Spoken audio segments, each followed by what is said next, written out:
तंदुरुस्त आदमी रोज़ों का फ़िदिया दे सकता है या नहीं दे सकता।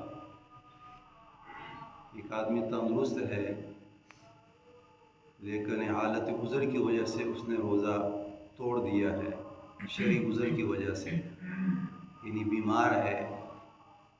डॉक्टर साहब के पास गया, उसने तजवीज़ दी है कि आज आपने रोज़ा इफ्तार करना है, कोई दवाई वगैरह ली है या कोई और ऐसा मसला आ चुका है जो शरई उज़र की वजह से उसने रोज़ा तोड़ दिया है, तो फुक़हा फरमाते हैं कि वो रोज़े का फ़िदिया अदा नहीं कर सकता, यानी बाद में उस रोज़े की क़ज़ा रखेगा।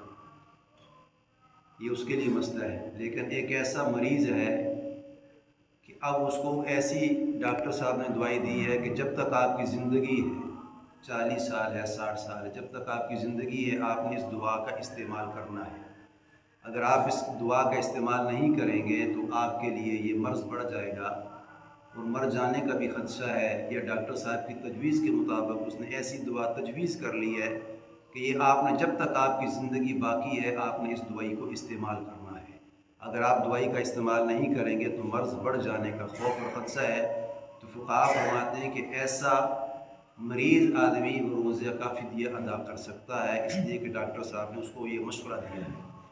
ये पहला मसला है। और दूसरा ये है कि ऐसे शेख फ़ानी यानी बूढ़ा है कि अब उसके आज़ा काम करना छोड़ दिए, यानी 60 साल है, 70 साल है, ऐसा लाग़रपन आ चुका है या बीमारी की शिद्दत बढ़ चुकी है, या ऐसे मरीज़ है या ऐसा बूढ़ा है कि अब उसको सेहत लुटाने की ज़रूरत नहीं है, इसलिए कि अब बूढ़ा बंदा जवान नहीं हो सकता।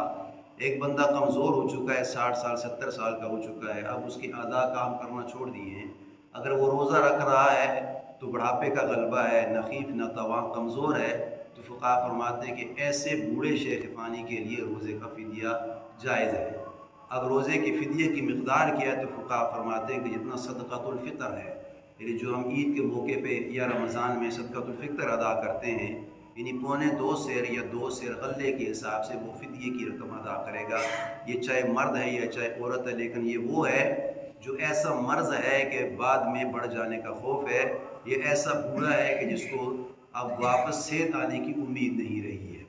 अब दूसरा मसला है कि अब एक बंदा है बग़ैर शरई उज़र के उसने रोज़ा तोड़ डाला, यानी अब 14-16 घंटे का रोज़ा है, थोड़ी सी भूख लगी उसने रोज़ा तोड़ दिया, प्यास लगी रोज़ा उसने तोड़ दिया, या आपस में मियाँ बीवी ने मुजामत इख्तियार कर ली, उसने रोज़ा तोड़ दिया, तो फुक़हा फरमाते हैं कि वो फ़िदिया अदा नहीं करेगा, वो कफ़ारे के रोज़े रखेगा। फ़िदिये का मसला अलहदा है, कफ़ारे का मसला अलहदा है। अब जिसने जानबूझ के रोज़ा तोड़ दिया, जानबूझ के रोज़े तोड़ने से मुराद ये है कि एक बंदे ने वैसे रोज़ा रखा है, थोड़ी सी भूख लगी उसने रोज़ा तोड़ दिया, तो ये जानबूझ के रोज़ा तोड़ना है। प्यास लगी उसने रोज़ा तोड़ दिया, तो ये भी एक किस्म का जानबूझ के रोज़ा तोड़ना है।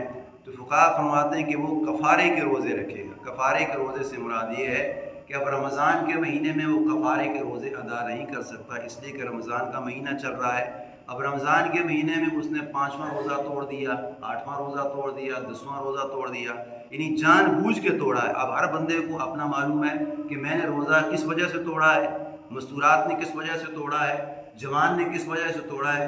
हालत शरई उज़र जायज़ है, लेकिन जानबूझ के तोड़ना, थोड़ी भूख लगी, थोड़ी प्यास लगी, या किसी ने कोई तैस लगा दी है, चलो पानी पी लेते हैं, खाना खा लेते हैं, इससे क्या फ़र्क पड़ता है, बाद में रख लेंगे। तो बाद में रखने का मसला ये है कि वो कफ़ारे के रोज़े रखेगा। कफ़ारे से मुराद ये है कि फुक़हा फरमाते हैं कि उसमें 3 ऑप्शन हैं। सबसे पहले तो ये कि ये ग़ुलाम को आज़ाद करेगा, कफ़ारा ज़िहार जिसके बारे में कुरान ने फरमाया है, कफ़ारा ज़िहार का वही शरई उज़र उसी के ऊपर चश्मा होता है। सबसे पहले वो ग़ुलाम नौकर को आज़ाद करेगा, लेकिन चूँकि आजकल वो ज़माना नहीं है, ग़ुलाम को आज़ाद करने का मौक़ा नहीं है, तो फुक़हा फरमाते हैं कि पहला ऑप्शन ये कि ग़ुलाम आज़ाद करे। अगर ये ना हो सके तो फिर 60 दिन के मुतवातर रोज़े रखेगा। ये सज़ा किसको मिल रही है? जिसने जानबूझ के बग़ैर शरई उज़र के रोज़ा तोड़ डाला है, वो पे दर पे 60 दिन के 2 माह के रोज़े मुतवातर रखेगा। अब पे दर पे का ये लफ्ज़ मुतवाली का लफ्ज़ आया है, ये बात ज़हन-नशीन कर रहे हैं, ये उस अफ़राद के लिए, उस औरत के लिए जिसने जानबूझ के रोज़ा तोड़ा है, तो वो इस महीने के बाद 2 महीने लगातार रोज़े रखेगा, चाहे शवाल में रखे, چاہے ذیقعدہ میں رکھے، چاہے ذی الحجہ میں رکھے، چاہے محرم میں رکھے، سفر میں رکھے، ربیع الاول میں رکھے، ربیع الثانی میں رکھے، جمادی الاول میں رکھے، جمادی الثانی میں رکھے، رجب میں رکھے، شعبان میں رکھے، یعنی 11 مہینے میں جب بھی وہ روزے رکھے گا تو 2 مہینے لگاتار پے در پے متوالی روزے رکھے گا۔ اب مثال کے طور پہ ایک بندہ قضا کفارے کے روزے رکھ رہا ہے، اب اس نے 25 روزے بالکل ٹھیک رکھے، ایک روزے سے لے کے 25 روزے تک وہ ٹھیک جا رہا ہے، 26 روزے تک ٹھیک جا رہا ہے، 27واں روزہ اس نے توڑ دیا تو فقہا فرماتے کہ یہ 26 روزے اس کے کل عدم ہو جائیں گے، ختم ہو جائیں گے۔ اب یہ کاؤنٹ نہیں کریں گے کہ میں نے 26 تو روزے رکھ لیے ہیں، 27ویں کے بعد میں نے آگے رکھنا ہے، تو فقہا فرماتے ہیں کہ یہ سزا اس لیے مل رہی ہے کہ اس نے بغیر جان بوجھ کے شرعی عذر کے باوجود، شرعی عذر نہیں تھا، جان بوجھ کے اس نے روزہ توڑ دیا۔ اس لیے نبی علیہ السلام نے فرمایا کہ رمضان کا ایک روزہ توڑ دینا گویا ساری زندگی اگر یہ روزہ رکھتا رہے تو اس کے ثواب تک نہیں پہنچ سکتا۔ اتنا بڑا انعام میرے اللہ نے اور اللہ کے محبوب نے بیان فرمایا ہے۔ تو یہ قضا کفارہ کا جو روزہ ہے یہ 2 مہینے لگاتار روزے رکھے گا۔ 2 مہینے لگاتار روزے اگر نہیں رکھ سکتا تو فقہا نے تیسرا آپشن یہ دیا ہے کہ وہ 60 مساکین کو 2 وقت کا کھانا کھلائے گا، صبح و شام کا کھانا کھلائے گا۔ سب سے پہلے یہ کہ 2 ماہ لگاتار روزے رکھے، اگر 2 ماہ روزے نہیں رکھ سکتا تو 60 مساکین کو یہ کھانا کھلائے گا۔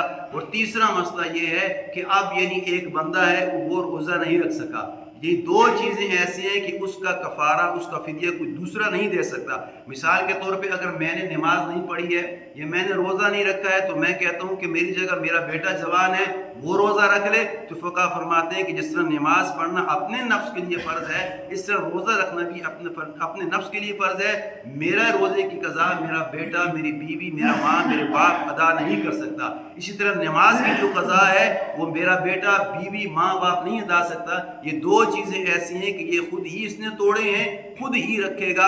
اور اگر نبی علیہ السلام نے فرمایا کہ ایک شخص ہے اس نے قضا کے طور پہ، کفارے کے طور پہ روزے نہیں رکھے، یہ فدیہ ادا نہیں کر سکا، تو فقہا فرماتے ہیں کہ وہ مرنے سے پہلے اپنی اولاد کو وصیت کر دیں کہ میرے اوپر 4 روزوں کا فدیہ ہے، 10 روزوں کا فدیہ ہے، یہ فدیہ ادا کرے گا تب یہ بری ذمہ ہوگا۔ اللہ سے دعا ہے کہ اللہ تعالی ہمیں ہر عمل کی کامل اتباع نصیب فرمائے۔